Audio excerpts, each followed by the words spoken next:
OpenAI has just dropped an entire toolkit, and it's all designed to push AI way beyond simple chatbots and into a whole new world of autonomous agents. So today, we're going to break down exactly what's in this toolkit and why it's such a massive step forward. You've probably heard this buzz floating around. 2025 is the year of the agent. But what does that actually mean? Well, it means we're moving past just talking to AI. OpenAI is clearly answering that call with a completely new platform. So let's dive in and see exactly what they've built. All right, so let's start with the big picture here. We're talking about the dawn of AI agents and how we're really shifting from a world of simple chatbots to one of true task-completing agents. Now, this isn't just one new feature drop. It's an entire ecosystem they've launched. We're talking about a brand new foundational API to build on, 3 seriously powerful tools that give these agents real-world abilities, and a software development kit, an SDK, to make it all work together. Okay, let's start at the very bottom with the foundation of this whole thing, the Responses API. This is a huge deal because it fundamentally changes how developers are going to interact with OpenAI's models. It makes things way simpler while also adding a ton of new power. So, in the past, if you were a developer, you kind of had this tricky choice to make. You had the stateless Chat Completions API, which was great for simple one-off questions, but it had zero memory of past conversations. Or you could use the more complex stateful Assistance API for longer tasks that needed to remember context. The new Responses API just unifies all of that, giving you the best of both worlds in one flexible, powerful place.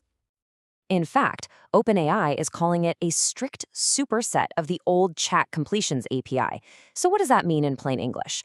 Basically, it's the new default. It's the recommended starting point for any project because it can do everything the old API could, but now it can also handle memory and use all these new built-in tools. So what about the old Chat Completions API? Is it just gone? Not at all. As OpenAI's Romain Hute puts it, it's definitely here to stay, but it was really built for a simpler, pre-agent world. This new Responses API is explicitly designed for these more complex, multi-step agent workflows.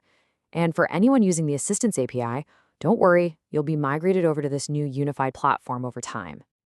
Okay, so a powerful API is the foundation, right? But what makes an agent truly useful is its ability to actually interact with the world. And that's where these 3 new built-in tools come in, giving every agent a set of superpowers right out of the box. And right out of the box, the new API comes with 3 absolute game changers.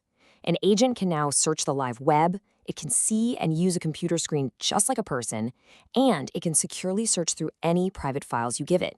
Let's take a quick look at each one. First up, web search. This is huge. It means an agent is no longer stuck in the past with a knowledge cutoff date. It now has direct, live access to the internet for the most current information possible. And look, it's not just about getting any information, it's about getting the right information. Using a new model that's fine-tuned specifically for search, OpenAI saw factual accuracy jump from a pretty mediocre 38% all the way up to an incredible 90%. And it even gives you citations so you can actually trust the answers. That's not just an improvement, that's a total transformation. Next up is the computer use tool. And if you saw that mind-blowing operator demo from OpenAI, where an AI could literally watch a screen and complete tasks on a computer, well, this is it. That exact technology is now available to every developer through an API. So this tool gives an agent eyes and hands on a computer, letting it decide where to click, scroll, and type to get a job done.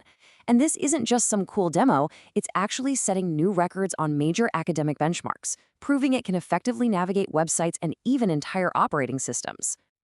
And finally, there's file search. You can think of this as basically retrieval augmented generation, or RAG, as a service. It's like giving your agent its own private, super smart library. You just upload your company's documents and the agent can instantly find and use information from them. And none of that data ever gets used for training. It's secure. Okay, so a single powerful agent is great. But what if you could build a whole team of specialized agents, a whole swarm that could collaborate on really complex problems? Well, that's the idea here, and it's all managed by the new Agents SDK. This idea actually builds on a really popular experiment they had called Swarm, but now it's official. OpenAI has released a fully supported Agents SDK. It's a framework designed specifically to help developers build and manage teams of collaborating AI agents. The SDK breaks this down into 4 core pieces to make it all manageable. First, you can easily define different agents with specific skills. Then you can program intelligent handoffs, so say a planning agent can pass a task off to a coding agent. You can also set up safety guardrails to control their behavior. And crucially, you can trace everything to see exactly how they're working together and debug on the fly. So let's zoom out. We've talked about the new API, the new tools, the new SDK. What does this all add up to? What does this mean for developers and for the future of the apps we use every single day? Really, the big takeaway here is the fundamental shift this all enables. We're moving from single-turn chatbots to multi-skilled agents that can actually complete complex, long-running tasks. OpenAI didn't just give us one new feature.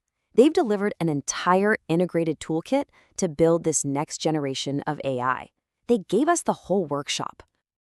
So the toolkit is here. This platform puts incredibly powerful and previously complex capabilities directly into the hands of developers everywhere. The foundational pieces are now in place. So the only question that really remains is, what are we all going to build with it?